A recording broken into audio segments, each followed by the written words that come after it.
Hello everyone, good to see you here today. Now I'm sure you have a few questions for me upon clicking on this video, such as, an Inside Out toy review? You never do merchandise reviews. Yeah, I know, I am more than well aware of that. For the longest time on this channel, I've been making almost nothing but analytical reviews of movies and deep dives into the rogue robots of Pixar's WALL-E, with a couple exceptions here and there. However, I figured that if I want to make sure that my content remains fresh and interesting, I should change things up here and there, and try out new styles to see what works for me. I've actually considered doing something like this for a while, especially since my close friend Carl, shout out to him, commonly makes reviews of Cars diecasts over on his channel. With that and some inspirations of mine like Mr. Docket and Andy Matronic, I think I could give this review format a shot. If it goes well for me and you like it, maybe I'll try it again in the future, we'll see. Anyways, on to the subject of this video, these fun little Inside Out 2 mystery mini collectible figures. So in case you weren't already aware, I love the Inside Out films. I'd say that they've become Pixar's best duology, honestly, rising up over basically all three of the others or so. And they're up there with Toy Story, Cars, and WALL-E for my favorites from the studio. The original was always my favorite Pixar film from the post-Toy Story 3 era, for its powerful, emotional storytelling, imaginative world, and fun characters. And the sequel from last year, aka the Pixar sequel that people actually were wanting to see get made, was a wonderful follow-up and expansion on the original. While not perfect, it's honestly amazing that a film this good gets to exist in the modern, corporate, creatively stale Disney state that we're in. And as one would expect for one of the highest grossing films of all time, which is honestly still crazy to me, there was a heavy push for marketing and merchandising for Inside Out 2 last year, which I weirdly wasn't as exposed to as I thought I would be. I guess Disney didn't predict that the film would do as well as it did, but I'm sure you can thank me partially for that. I went and made sure I saw that thing 3 times in the theater, and subsequently went out and bought the Blu-ray from Walmart, both because the film was deserving of it, and because I wanted a real animated film to take the top dog crown of being the highest grossing animated picture over that piece of garbage 2019 Lion King, which thankfully it did. Suck it. Only for Ninja 2 to just spawn out of nowhere and squash out any competition. But hey, good for them. I'm just glad to see a film of such high quality get all this attention it deserves. That applies to both films, by the way. Despite Disney perhaps taking the wrong message from its success, that being that, ooh, sequels probably sell better. That and also this. But regardless of all that, I weirdly haven't gotten around to making any notable videos on the franchise, and I would like to revise that sometime in the future. But in the meantime, we have these awesome figures by Just Play to look at, recreating the emotions we know and love from the films. I had found them in the collectibles section at the back of my Target, and decided to purchase 4 of them just simply for the fun, you know, why not? But it felt weird only having like half the main cast, so I went back and got the rest, using a code system to figure out which box contains each character, which I'm very glad I did. I have enough experiences with blind boxes in the past through Funko's old FNAF Mystery Minis line, and I am more than aware of the danger that comes from wasting my money on a bunch of duplicates. Which, thankfully, whilst there were some spares in the box, there was at least one of every character present, which is fantastic. I just know deep down that Funko or some other company wouldn't have made them like that. So if you buy the whole set, you're guaranteed to get them all, with the exception of the ultra rare Deep Dark Secret. Speaking of which, I didn't purchase any of the additional comedic relief characters from Riley's Memory Vault, cause as fun as they are, money doesn't grow on trees, and I was really only interested in getting the emotions. Also, in case you're curious, here are the codes for determining which box contains each character. Each 2-digit code is labeled on the bottom here. But anyways, let's get into the review, shall we?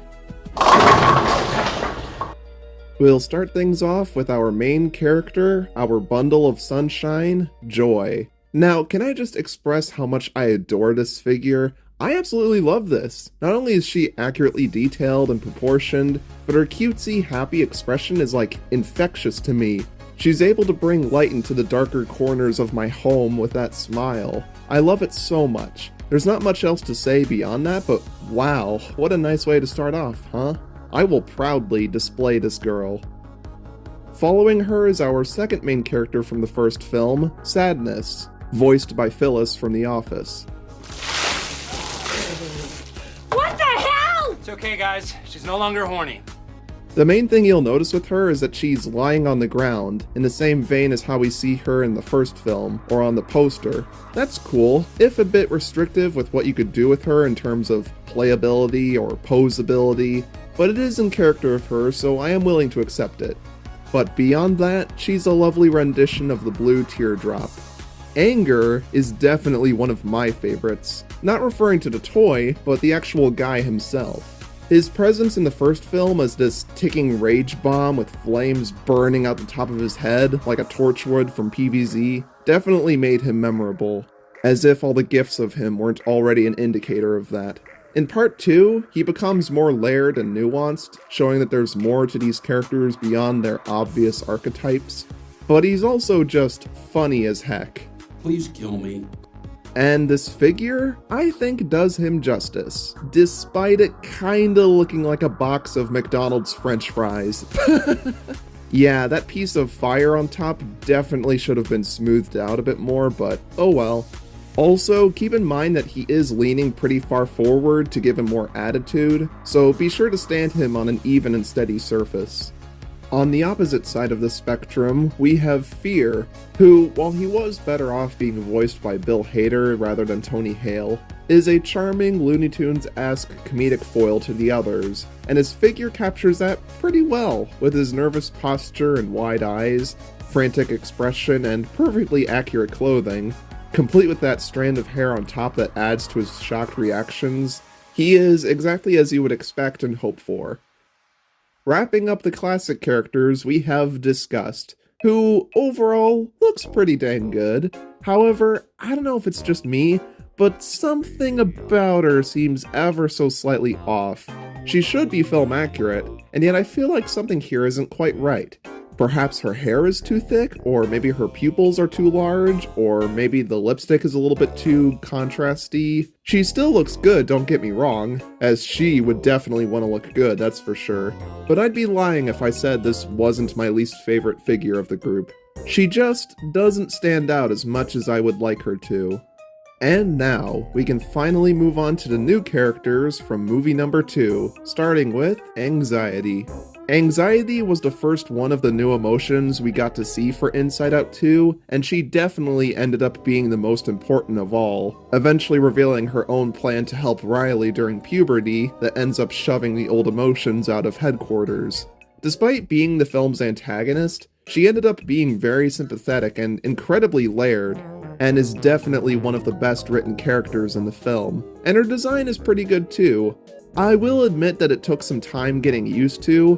When I first saw her, I thought she looked like a hybrid between a deep-sea telescope fish and that frog thing from that one mascot horror game series that I'd prefer not to talk about. That and the design probably works better in a 2D format, as certain camera angles of her head definitely make her look weird. But this figure of her is spot on, from the mushroom cloud of hair growing out on top, to her nervous Aardman-looking mouth, to her striped sweater, which, if you look closely at, you can tell she's tugging on it with her finger. That's really great attention to detail.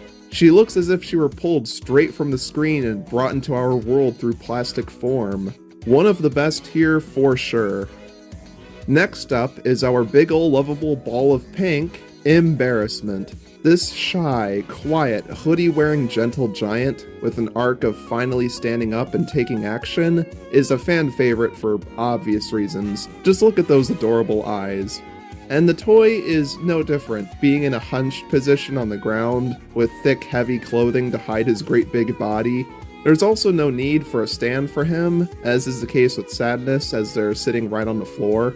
Admittedly, I would have liked for him to be a bit taller and more in scale with the others, but I totally get why he is this size, cause any larger, and he likely wouldn't have been able to fit in the box.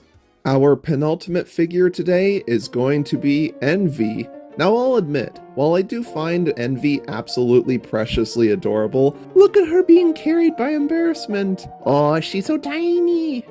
She just doesn't really get enough time to show off her traits besides being a confidant for anxiety, and doesn't really stand out to me much, literally because she's so small. But this little figure of her captures her perfectly. From the little clips in her hair to that spindly little toddler proportioned body, to her huge sparkly eyes staring up at what she wants, they absolutely nailed her. Again, I do wish she was scaled a bit differently from the others, but if that were the case, then she'd be a major choking hazard. And finally, we have Ennui, who is, on the contrary, the polar opposite for me, being potentially my favorite character, or at least my favorite of the new ones introduced in part 2. We all have those days where we just simply don't want to get out of bed or go out and do something, and Ennui is the very embodiment of that. Her droopy eyes, deep French accent, floppy hair and socks, an overall vibe of disinterest and actual separation from the rest of the group definitely makes her a standout to me. Even if her design is a little too similar to Fear for my liking, but I can live with that. Heck, she's barely even able to keep her head up straight and panics whenever she can't find her phone. Ennui is all our spirit animal. And to my delight, her figure absolutely delivers on resembling her. Honest to God, this might be my favorite one out of all these toys. The colors and positioning are just picture perfect. It's great to finish on a real goodie. And that concludes our dive into the world of Just Toys' Inside Out 2 collectible mystery minifigures. Man, what a mouthful. I'd say that Ennui and Joy were my favorite out of the 9 that we reviewed today, but all these figures are still high quality little toys, and I'm sure the few other figures I didn't purchase are just the same. They make for nice display items to have on the coffee table or for creating little scenarios of the characters with. While they are ultimately simple, I do have to appreciate Just Play for creating such fun and adorable versions of these beloved characters. I definitely recommend these to anyone who loves the films, and I hope that you can get your hands on them at Target or wherever else they're sold at while they're still in stock. I know I'm a little late to the party when it comes to reviewing these, and by little I mean very, but hey, this year actually marks the 10th anniversary of the first Inside Out, so consider this my early celebration of that. Anyways, thank you all so much for your support, and just know that my videos will return back to normalcy right after this. I'm already writing my next Rogue Robot review as we speak. Just remember to be polite and patient, as good things come to those who wait and ask nicely. I mean, these figures are proof of that, now aren't they? And tell me, would you like to see me take a stab at other franchises? Maybe some Wally merch in the future? That could be fun. Anyways, I'll see you all in the next one. Bye bye!